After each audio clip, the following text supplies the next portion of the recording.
Vamos então iniciar a nossa reunião, como sempre fazemos, uma leitura preparatória do livro Caminho, Verdade e Vida, Francisco Cândido Xavier, psicografado pelo Espírito Emmanuel. Coisas mínimas.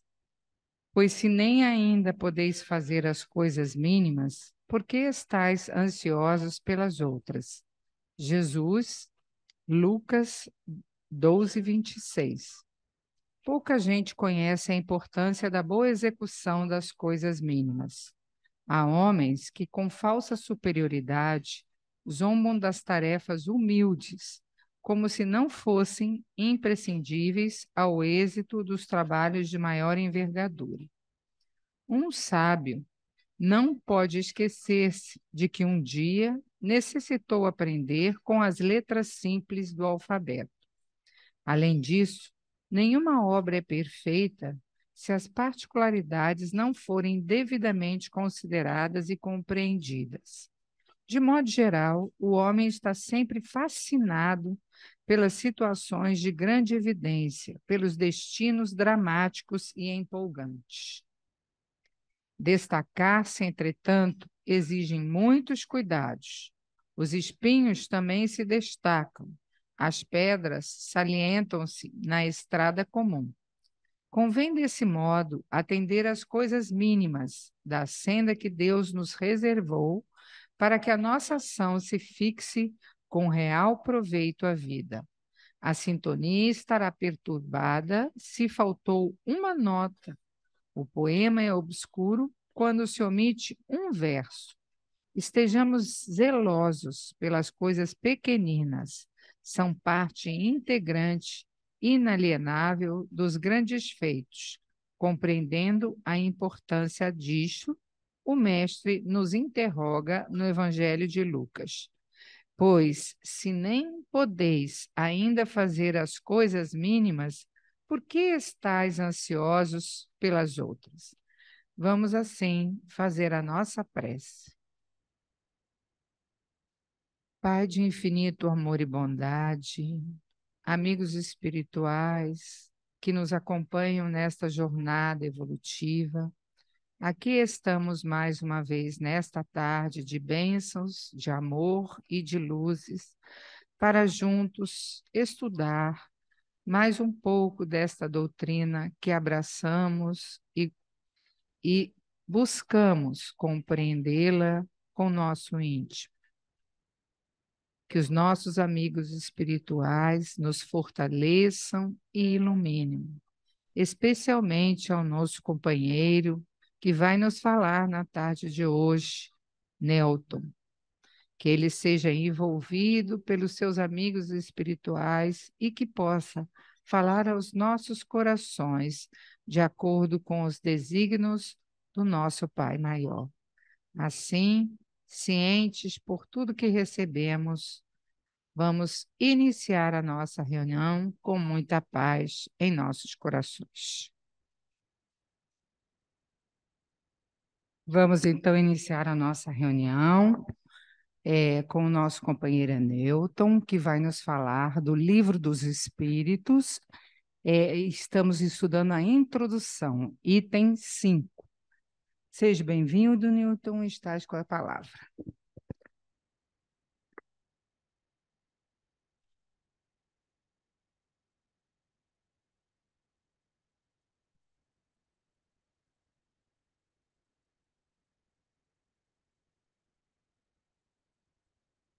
Boa tarde, queridos irmãos e irmãs. Que Jesus nos abençoe nesta hora e que possamos juntos aprender um pouco mais sobre o seu evangelho de amor. À luz da doutrina espírita, que nós vamos aqui tentar compreender por que é tão importante o advento do espiritismo em nossas vidas. É sempre com muita alegria que aceitamos o convite de Jesus para falar sobre seus ensinamentos e fazer parte disso que nós chamamos de banquete espiritual junto com vocês.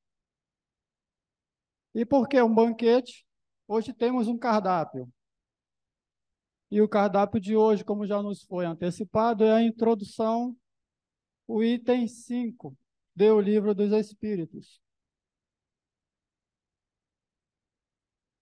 Vale lembrar que esses fenômenos mediúnicos e espirituais não foram criados por Allan Kardec.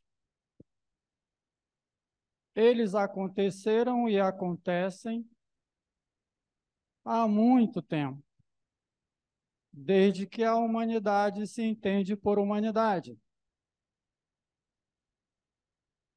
Eu diria que o Livro dos Espíritos é o livro complemento daquele que chamamos de Bíblia. Porque lá na Bíblia nós vamos encontrar todos os fenômenos espirituais. A partir de a Gênese, que é o primeiro livro, até o último livro, o Apocalipse, nós vamos reconhecer ali eventos mediúnicos, eventos inspirados. Eu listei alguns aqui, porque são muitos mesmo. Não vai passar aí para vocês. É para ir em casa pegar a Bíblia e estudar. Lá em Apocalipse, primeiro capítulo, versículo 10, João nos diz assim: e fui arrebatado em espírito no dia de domingo e ouvi por detrás de mim uma grande voz de trombeta. Esse fenômeno nós chamamos de voz direta. Obviamente que João era um médium que tinha essa capacidade de.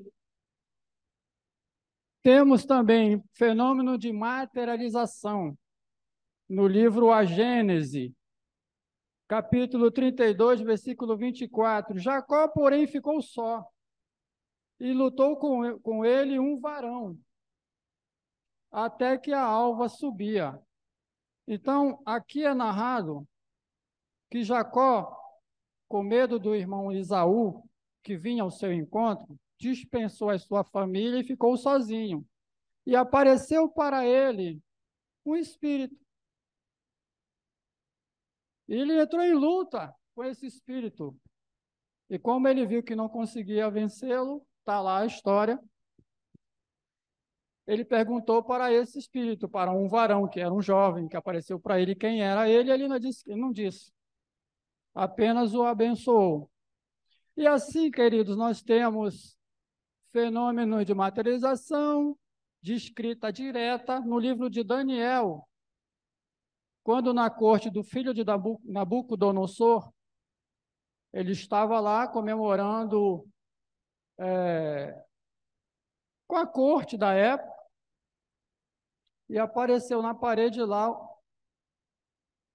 a imagem de uma mão e escreveu algumas palavras lá de alerta a ele. E Daniel foi o único que interpretou o que estava escrito lá na parede. E assim nós vamos ter fenômeno de levitação, de transe, mediunidade auditiva. Moisés ouvia a voz de Deus, que na verdade era um enviado de Deus, um anjo, né? Está lá em Êxodo, em Mateus, você vai ver. E a personificação de tudo isso que eu estou falando aqui é Jesus, que nos apresentava mediunidade de cura. Então, quando Jesus nos deu aquele recado lá, ide, curai e expulsai os demônios, Kardec vai explicar o porquê. E quando eu disse para vocês que o Livro dos Espíritos é um complemento da Bíblia, por que que eu disse isso? Porque é a explicação científica de fatos desconhecidos até então considerados milagres. Então, o Espiritismo tirou do campo religioso, do miraculoso, do impressionante, e trouxe para a explicação da ciência. Foi o que Kardec fez. E na introdução, ele explica tudo o que vai acontecer ao longo dos capítulos deste livro, pergunta por pergunta. São mais de 1000 perguntas que ele catalogou, falando sobre os mais variados assuntos. E cada assunto desse que está no livro dos Espíritos, você vai encontrar na Bíblia. E aí você vai entender que são fenômenos naturais que acontecem até os nossos dias. Por exemplo, acaba esta reunião, nós nos dirigimos aqui para tomar passe. Isso tem uma explicação científica. A espiritualidade que está aqui vai atuar energeticamente através do médium sobre o nosso corpo. Entendemos até aqui? Se tiver complicado, não se preocupe, vai ficar pior. Mas vamos lá. Então, passando por esse momento, nós vamos, como eu disse, os fenômenos espirituais, esses fenômenos, eles começaram a ser reconhecidos, ou melhor, chamou a atenção a partir do que aconteceu nos Estados Unidos, meados do século XIX, na casa da família Fox, onde a família Fox, pai, mãe e 2 filhas, mudaram-se para uma casa e lá começou a ter batida de porta, mesa se arrastava, caía coisa da prateleira, batia lá na porta e a ver não era ninguém, vozes, corrente se arrastando. Até que uma das meninas resolveu brincar com isso. Então ela batia palmas, a Kate, e aí eu via a batida no número de palmas que ela fazia. A partir daí, convencionou-se um estudioso, tentou não, ele juntou essas batidas com um alfabeto. E aí uma batida letra A, 2 batidas letra B, e aí eles conseguiram criar um diálogo. Eu estou falando desse povo aqui. Depois apareceu a Léa. Então você tem a Kate, a Margaret e a Léa. A casa é aquela ali. Uns chamam de cabana, outros chamam de palhoça, chamam de um monte de coisa. Para mim é uma casa. Então, e aí esses fenômenos, a partir dessa ocorrência de lá, esse fenômeno se vulgarizou, esse negócio das batidas, até que chegou a questão das mesas girantes. E aí aumentou mais ainda a divulgação do fenômeno e foi parar na Europa. Na Europa tinha um estudioso, um professor, um pesquisador que foi tomar conhecimento desses fenômenos, que é o nosso Allan Kardec. Até então as perguntas eram: vou casar? O que vai acontecer comigo daqui a... Tem cura para a minha enfermidade? Eram coisas assim as perguntas que faziam para os espíritos. Ele, curioso e estudioso, achava que se essas respostas a essas perguntas que as pessoas faziam tinham um cunho de inteligência, tinham um quê de inteligência, a causa do fenômeno deveria ser uma causa inteligente. E aí ele vai numa dessas reuniões e pergunta: quem são vocês? Aí, nós somos os espíritos, a alma dos homens que já morreram. A partir daí ele começa o trabalho dele. Mas voltando aqui na introdução, senão não saio daqui. Conceitos básicos que a gente vai trabalhar. Ele faz uma diferenciação lá no começo da introdução do que é o materialismo para o materialista. Só existe esse plano aqui, morreu, acabou tudo, não tem jeito. Então, para que a gente está vivendo aqui, né? Espiritualismo. O espiritualista, ele acredita que existe um plano invisível, mas não necessariamente acredita que existam os espíritos. Já o espiritismo acredita nisso que tem aí na frente, tem um plano material, tem um plano invisível, que a gente chama de espiritual, e existem os espíritos, que se comunicam com o plano material, com o plano físico. Há uma comunicação. Também tem o conceito de alma. Ele vai diferenciar os conceitos de alma. Para o materialista, é o princípio da vida orgânica. Então, quando o corpo morre, a alma também morre. Para o panteísmo, é o princípio da inteligência, agente universal do qual se absorve uma certa porção. Esse agente universal é Deus. O panteísta acredita que nós somos uma porção de Deus e quando a gente morre, essa porção volta para Deus. O próximo conceito é dos espiritualistas. É um ser moral, distinto, independe da matéria, que conserva a sua individualidade após a morte. Já melhorou um pouquinho. E o conceito do espiritismo, que é um ser imaterial e individual que em nós reside e sobrevive ao corpo. Ou seja, a alma é imortal.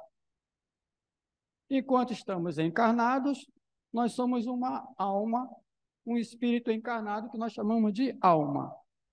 Quando a gente desencarna, a alma não é mais alma, é um espírito. A gente volta a ser o que sempre fomos. No item... Ah, eu esqueci de avisar. Aqui eu estou no item 2 da introdução. Eu estou fazendo uma pincelada rápida da introdução. No item 3, ele vai falar das objeções à doutrina espírita, e ele diz lá que muitas dessas objeções, dessas críticas, é por desconhecimento dos fatos. É de quem não estudou, não pesquisou, não se interessou em saber o porquê das coisas. Aí ele faz um resumo dos fatos observados, que é no caso das mesas girantes, das batidas e não sei o quê. E aí ele fala de como ele analisava os fenômenos. No item 4, que é o resumo do item 3 lá, um complemento, ele vai falar dessas manifestações, dos movimentos de objetos e pancadas, vai falar dos espíritos, a alma dos homens que já morreram, etc. e tal, e dos instrumentos que eram usados. No caso, as mesas, as cestas, as pranchetas, os lápis, e posteriormente os médios. Eu botei aqui o negócio aqui. Aqui a mesa está levitando, né?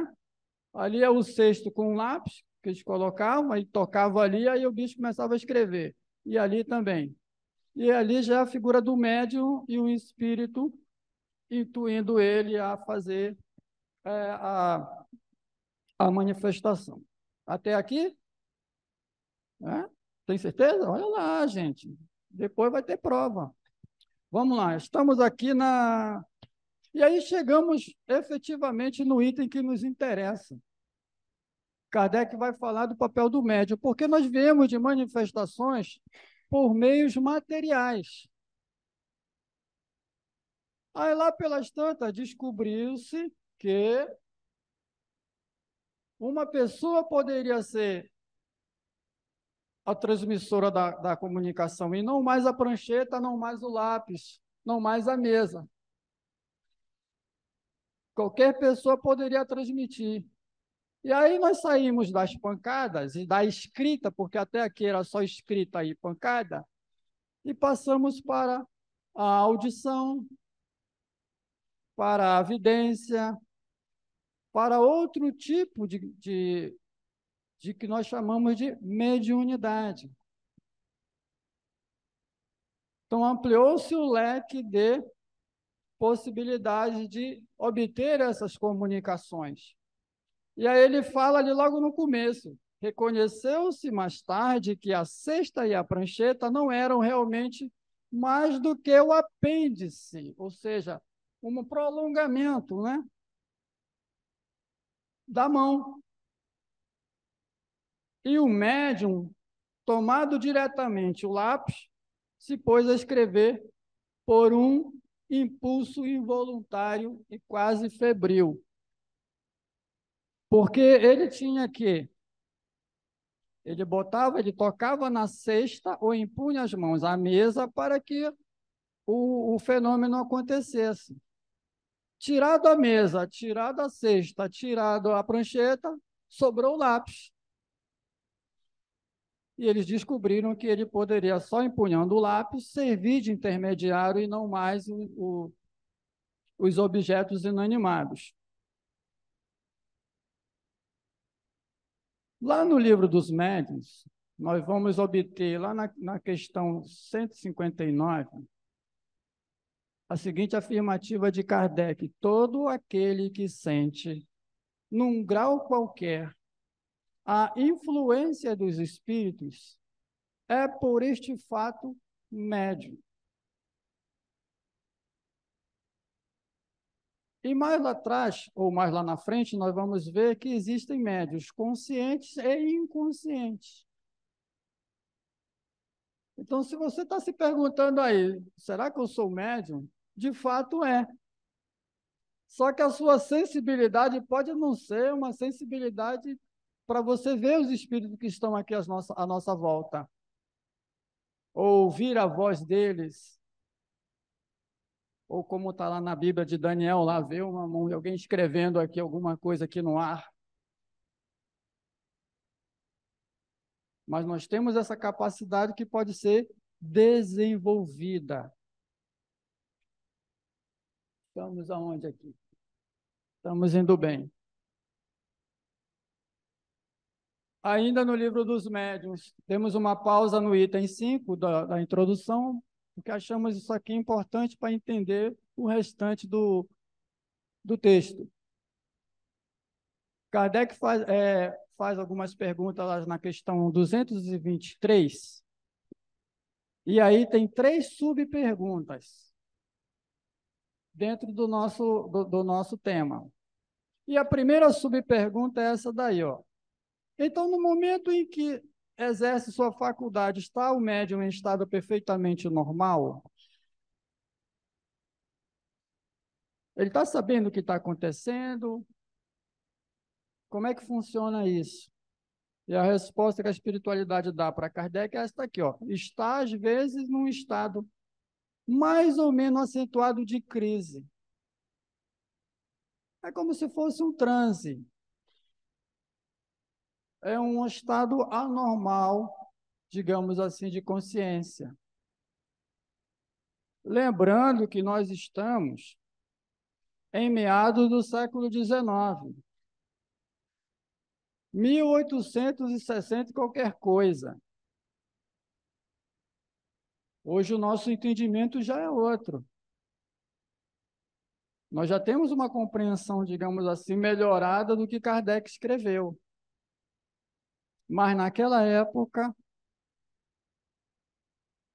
então quando ele fala em crise, era um estado alterado de consciência. Certo, doutora? Por aí? Por aí. Por aí. A segunda pergunta que ele faz, ou subpergunta, é: as comunicações escritas ou verbais também podem emanar do próprio espírito do médium? É uma coisa que nós chamamos de... Eu anotei aqui, agora eu esqueci. Animismo. Isso. Deixa eu chegar aqui no animismo. Animismo. E aí eles respondem: a alma do médium pode comunicar-se como a de qualquer outro. Se goza de certo grau de liberdade, recobra as qualidades de espírito. Ou seja, o espírito do médium pode dar uma comunicação e ele achar que é um espírito que está intuindo ele. Eu ainda confesso que ainda não entendo o animismo. Ainda é muito complexo para a minha compreensão, esse fenômeno. Mas ele existe. Por isso que muitos médios, quando recebem uma comunicação nas nossas reuniões, a primeira dúvida que vem, mas será que foi eu mesmo que escrevi? Isso é muito comum, porque a sutileza da comunicação, às vezes, não dá para a gente identificar, a não ser que haja algum elemento que nos dê a dica. E aí Kardec vai nos esclarecer na terceira pergunta. Como distinguir se o espírito que responde é do médium ou é de outro? E agora? Como é que a gente vai saber? E a resposta é essa: pela natureza das comunicações. Estuda as circunstâncias e a linguagem distinguirás. Porque Kardec vai explicar lá no item 5 essa questão das circunstâncias. Ele diz que existem duas, para a gente entender o que está acontecendo. A primeira circunstância, ele diz assim, ó, o modo por que a cesta se move sob a influência do médium, apenas limpando os dedos das mãos. E ele começa a analisar aqui, também com a questão da linguagem, é porque o médium tem uma escrita, e escreve a uma certa velocidade. Então, se a escrita que está sendo reproduzida ali é de uma velocidade diferente da do médium, o médium não sabe o que vai escrever. E às vezes a escrita vem em inglês, em francês, em árabe, em alemão, em português, em paraense ou em carioca. Não tem como ser um embuste do médium. Então, a partir da questão de lógica e de observação, ele vai já fazendo as críticas e já fazendo os argumentos dentro dessa lógica. Era ou não era um ser inteligente o cidadão Kardec? Eu acho que de 100 eu estou ali em 0,001, já chegando lá não sei onde. Porque a perspicácia, a tenacidade, a inteligência de uma alma dessa exige de todos nós, inclusive de nós que não gostamos de espiritismo, nós que somos adversários do espiritismo, exige pelo menos respeito. Porque isso é resultado de muito estudo. As respostas que ele recebeu vinham de várias partes do mundo e ele comparava todas. Não era só ele que recebia essas respostas, ele fazia uma pergunta e mandava para a Inglaterra, mandava para os Estados Unidos, e as respostas eram as mesmas. Fazia o mesmo sentido. Então, ele analisou aqui a forma como o médium tocava na cesta e como a escrita era feita, e comparava com a escrita do médium, com a linguagem. E ele fala que, às vezes, era um texto científico, que o médium não tinha conhecimento, não tinha formação para reproduzir um texto daquele, além do idioma, que às vezes era um texto de idioma diferente. E a segunda circunstância que ele nos fala é sobre a natureza mesma das respostas, que é aquilo que eu já antecipei, ó. As mais das vezes, especialmente quando se ventilavam questões abstratas e científicas, estão notoriamente fora do campo de conhecimento e a miúde do alcance intelectual do médium, que, além disso, como de ordinário sucede, não tem consciência do que escreveu debaixo da sua influência. Em alguns casos, o médium não sabe o que está escrevendo. Quem assistiu o filme Allan Kardec, aparecem as duas meninas lá psicografando, elas não sabem o que estão escrevendo, depois é que vai ler. Tem esse tipo de mediunidade. que a gente vai avançando aqui, tentando explicar a vocês. Então, ele falava, o médium não tinha consciência do que estava escrevendo. Depois que ele ia tomar conhecimento do conteúdo do texto. Então, nós vamos lá na Gênese, outro livro da codificação, no capítulo 13, Caracteres dos Milagres, item 12, Kardec faz a diferença dos médios em conscientes e inconscientes. O médio consciente produz fenômenos espíritas por ato da sua vontade. Ele tem essa capacidade. O inconsciente, o fenômeno ocorre sem que ele tome conhecimento disso, sem que ele saiba. Então, lá nas irmãs Fox, naquela casa, o fenômeno só acontecia porque aquela família que chegou ali tinha médiuns de efeitos físicos. E o espírito que se manifestava se utilizava dessa mediunidade para fazer as pancadas, arrasta aqui, joga dali. Ou seja, se não tivesse médiuns ali, o fenômeno não aconteceria. Considerando que o médium, ele é o intermediário entre o mundo físico e a espiritualidade. É uma capacidade que nós temos, um dom. Tudo bem até aqui? Eu acho que pela cara de vocês eu compliquei, né? Não era assim que vinha o texto, não, mas está indo. E aí chegamos aqui nas comunicações. Kardec vai falar, agora voltamos para o item 5, que ele fala, tinham as comunicações, ele considerava como superiores e inferiores. Nas superiores, ele fala, em certos casos, as respostas revelavam tal cunho de sabedoria, pensamentos elevados impregnados da mais pura moralidade. Há exemplos nos textos científicos, filosóficos. Era um nível de cultura e conhecimento que aquelas pessoas que ali estavam, nem todas dominavam. Mas Kardec, como estudioso que era, pedagogo que era, cientista que era, ele sabia do que se tratava. Mas também tinham comunicações inferiores, levianas, frívolas, triviais, enfim, que não diziam nada com coisa nenhuma. Lá no Livro dos Espíritos, na segunda parte, capítulo 1, nós vamos entender por que existem essas comunicações superiores, inferiores, a diferença espiritual. E a escala espírita, Kardec classificou a partir dessas manifestações, das respostas que ele recebia, que tipos de espíritos que se manifestavam.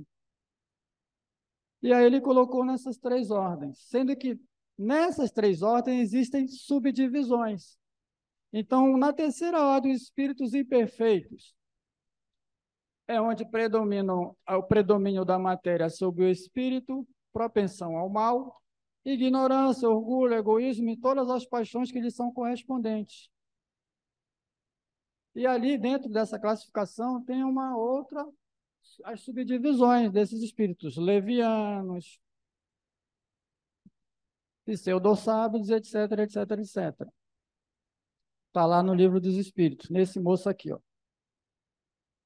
Os de segunda ordem, e aí ele fala também que essa categoria de terceira para segunda ordem, existe quase que uma infinidade de categorias que você não sabe onde termina um e começa o outro. O exemplo mais fácil da gente entender isso aqui é analisando o arco-íris. O arco-íris, você não sabe onde termina uma cor e onde começa a outra. É nessa dimensão que nós temos a classificação espiritual. Eu posso estar com um pé lá e o outro acolá. Nem numa categoria, nem noutra. Eu posso ter adquirido qualidade de uma categoria, mas eu ainda tenho a imperfeição das outras.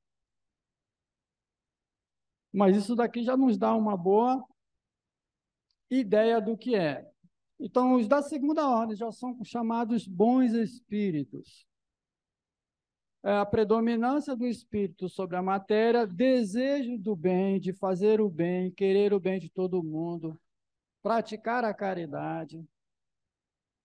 Uns têm a ciência, outros a sabedoria e a bondade.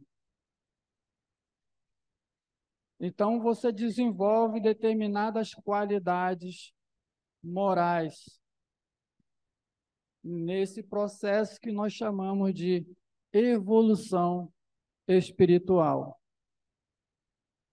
Ora, se nós somos espíritos imortais, qual o objetivo da imortalidade senão a evolução, a perfeição? Tem que ter uma razão de ser, gente, tem que ter uma lógica, concorda comigo? Se não, talvez, quem sabe, pode ser. É necessário a gente entender isso para perceber que neste mundo material nós temos um tempo finito que vai do nascimento à morte.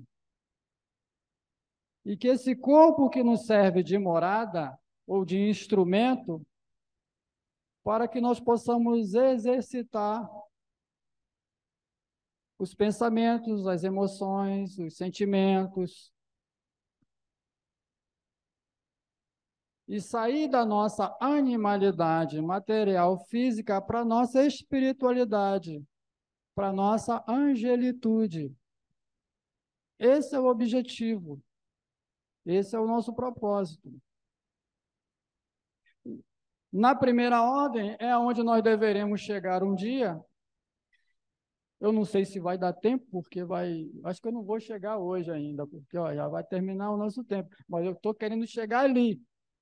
Nenhuma influência da matéria, superioridade intelectual e moral absolutas. Querem um exemplo? Newton Saldanha. Não, Jesus. Jesus. Todas essas qualidades superiores, modelo de perfeição para a humanidade, Jesus. Quando você pega lá qualquer filme de Jesus, ou lê qualquer evangelho dos quatro falando sobre Jesus, ou quando você pega as cartas de Paulo falando sobre Jesus, ou você pega o Ato dos Apóstolos falando de Jesus, você vai entender, pelo menos esse é o objetivo, que você entenda aonde é que você tem que chegar enquanto espírito imortal. Qual é a sua missão enquanto filho de Deus? Porque Deus é Pai de todos nós, é o Criador.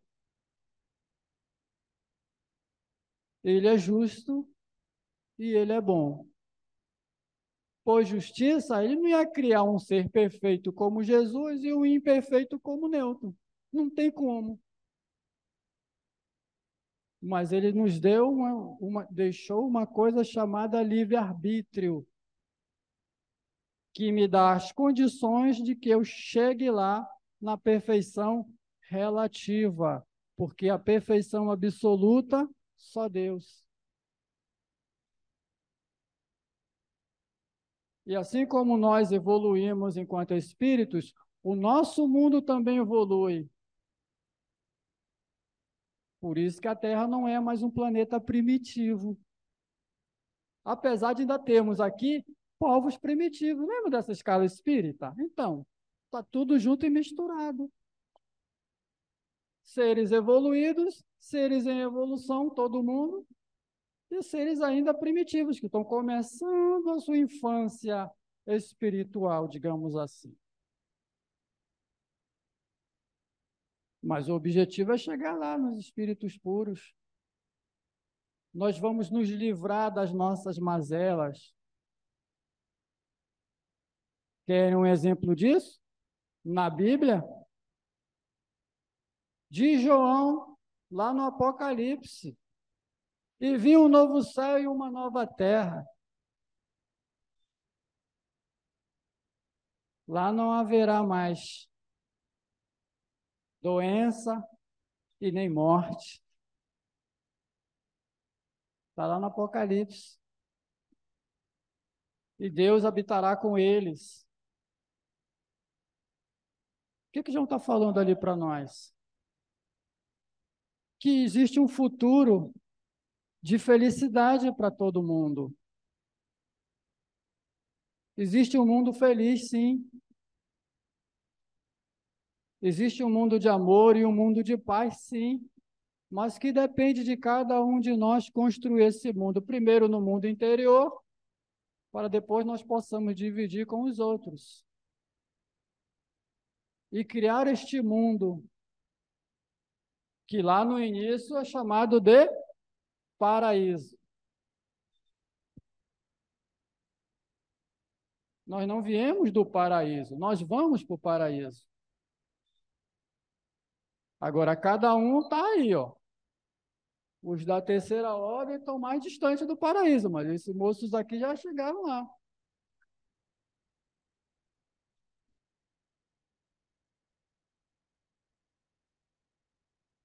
Aqui uma mensagem de João, capítulo 4, versículo 1, a primeira carta de João, que diz: Meus amados, não creais em qualquer espírito, mas experimentai se os espíritos são de Deus, porquanto muitos falsos profetas se têm levantado no mundo. É o que Kardec fez no seu estudo.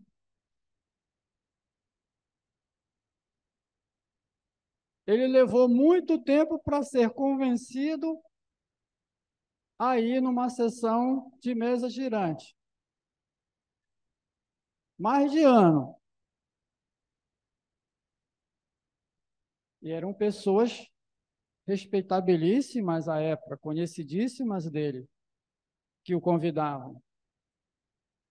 Mas ele não acreditava que a mesa tinha sentimento, que a mesa tinha as emoções que a mesa falava.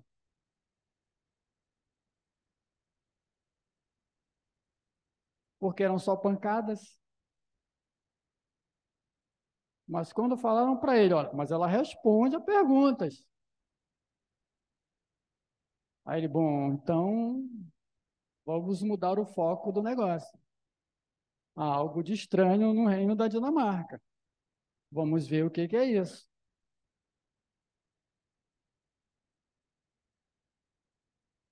Esse sentimento científico nós ainda não adquirimos.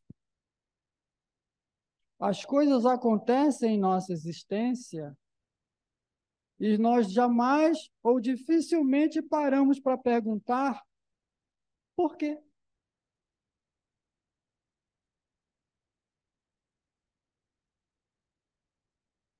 Então, se você pega a Bíblia, e eu tenho certeza que quando você abrir lá, que aparecer um fenômeno mediúnico, você vai lembrar desse estudo de hoje. Ah, o Newton falou sobre isso aqui, ó. Como foi que a mulher que tinha problema de fluxo de sangue, ao tocar nas vestes de Jesus, ficou curada? Que milagre é esse? Não é milagre. Ou se quiser colocar entre aspas de milagre, a capacidade mediúnica de Jesus é tão pura, que é a expressão máxima de amor que nós conhecemos. E o amor tudo pode. Não é o amor-paixão que nós conhecemos. É o amor que transcende. A vida de cada um de nós é fruto do amor de Deus. Portanto, é uma dádiva divina.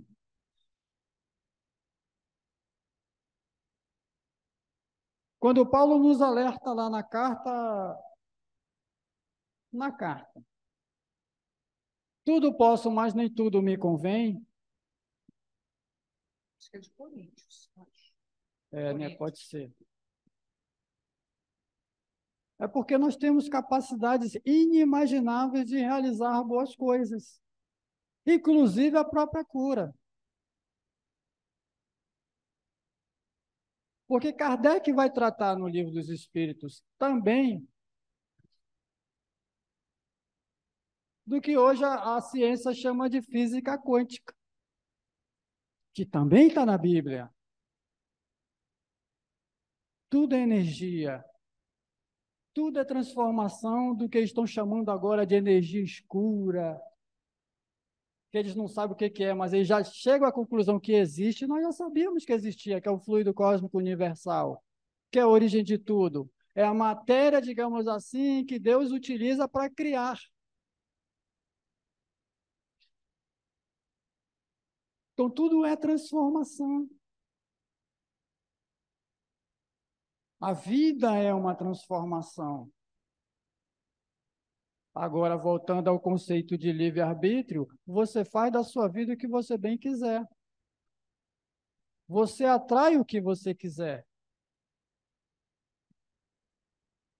Seja você consciente ou inconsciente. Há muitos anos atrás, num livro chamado A Universidade do Sucesso, tem uma frase esplendorosa lá que me fez pensar sobre muitas coisas.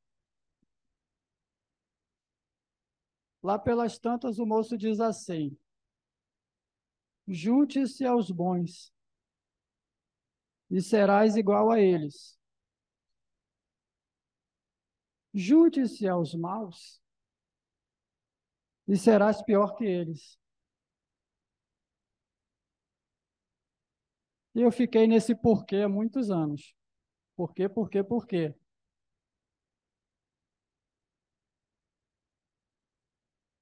Por que que você sabe o que é o mal? Por que que você vai se juntar ao mal?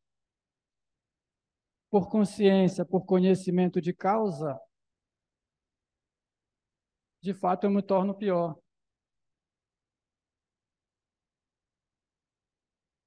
Quando eu me junto aos bons, eu me torno igual por quê? Porque nessa escala os bons estão superiores a mim. Então, quando eu me junto, eu me igualo, eu chego lá, a partir das minhas lutas, das minhas conquistas. Então, meus queridos irmãos e irmãs, o que a doutrina espírita faz é nos trazer a visão da ciência, da lógica, do que seja o que nós chamamos de vida.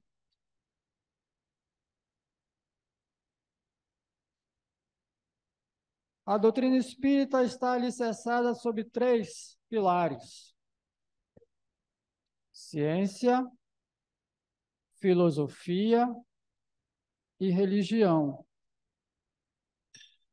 Nós estamos tendendo a puxar o espiritismo para o lado religioso da coisa.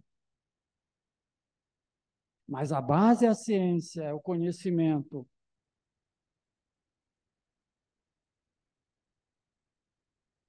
Porque foi a partir das experiências, com os fatos. Eu falo muito para aquela mocinha ali. Eu falo para você sobre fatos. Eu não falo sobre o que eu acho. Eu não sou achista. O que é para mim. O que não é, não é. Não existe meio termo. Você pode discutir comigo sobre o que eu acho, mas não contra os fatos, que são verdades. Kardec não discutiu com a mesa, percebem? Ele não discutiu com os médiuns. Ele analisou os fatos. O que é isso? E quando a gente vai na Bíblia, a gente percebe que esses fatos ocorreram ao longo de toda a Bíblia.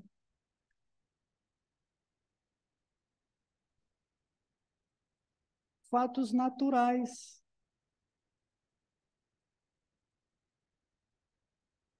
Assim como nós temos essa classificação, temos a classificação dos médiuns, médiuns falantes,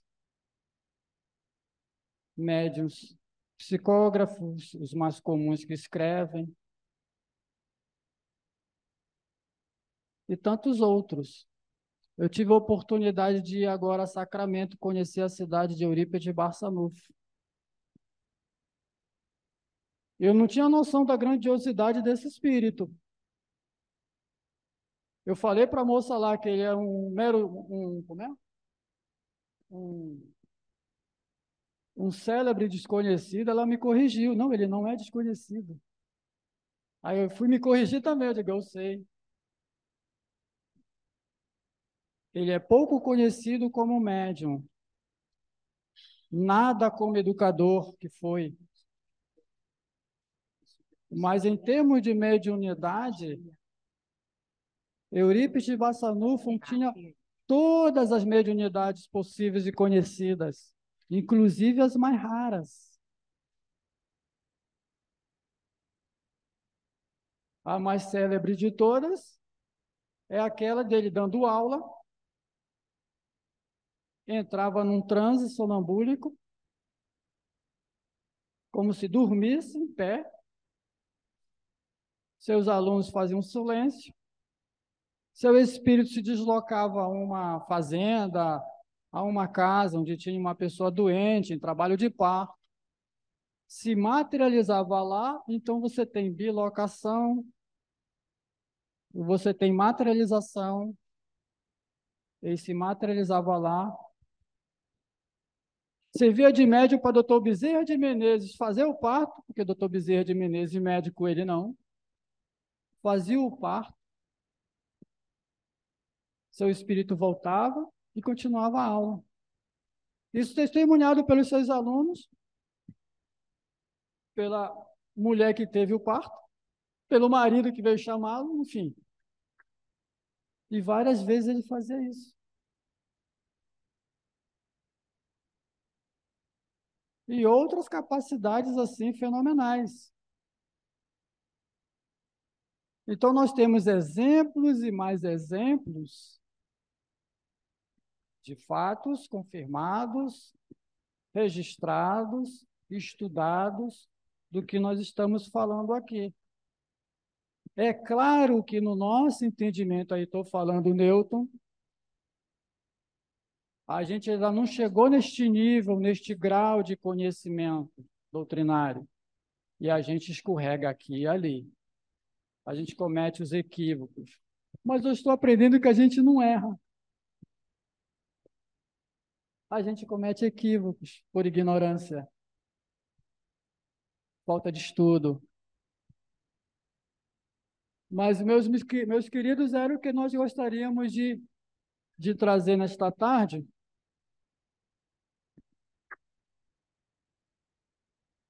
para que vocês possam, em algum momento, alguma coisa que foi falado aqui, que fez sentido para vocês, busquem saber mais, busquem pesquisar. Para finalizar, tudo que eu falei para vocês só faz sentido por uma coisa. Foi aqui que eu encontrei as respostas para a minha existência. Foi a partir da primeira vez que eu entrei aqui, numa terça-feira à tarde, que eu comecei a entender a parte filosófica da doutrina espírita. Quem sou eu? O que é que eu estou fazendo aqui? E para onde eu vou? Questões filosóficas profundas. A filosofia tradicional está até hoje buscando respostas. Nós já temos. Nós sabemos. E nós queremos essa transformação. O nosso mundo já está num processo de transformação inimaginável. O nosso propósito aqui, para finalizar, é que cada um de nós comece agora, porque estamos atrasados, na nossa transformação, na nossa renovação íntima. Porque o tempo é curto, muito curto. Nós já tivemos tempo demais com banalidades, com coisas que após a morte não vamos levar. Que Jesus abençoe a todos vocês. Muito obrigado pelo carinho, pela atenção. Que possamos assim retornar aos nossos lares melhores do que quando aqui chegamos. Pelo menos eu me sinto bem melhor. Boa tarde a todos. Obrigado. Nós é que te agradecemos, Newton, pela palestra tão clara, tão tranquila, e tenho certeza que todos aqui puderam aproveitar bastante deste estudo. E que a nossa companheira que compareceu aqui pela primeira vez possa retornar e observar como é importante, né, essa doutrina, como nos lembrou nosso companheiro, para nós descobrirmos quem nós somos verdadeiramente a partir dessa doutrina de amor.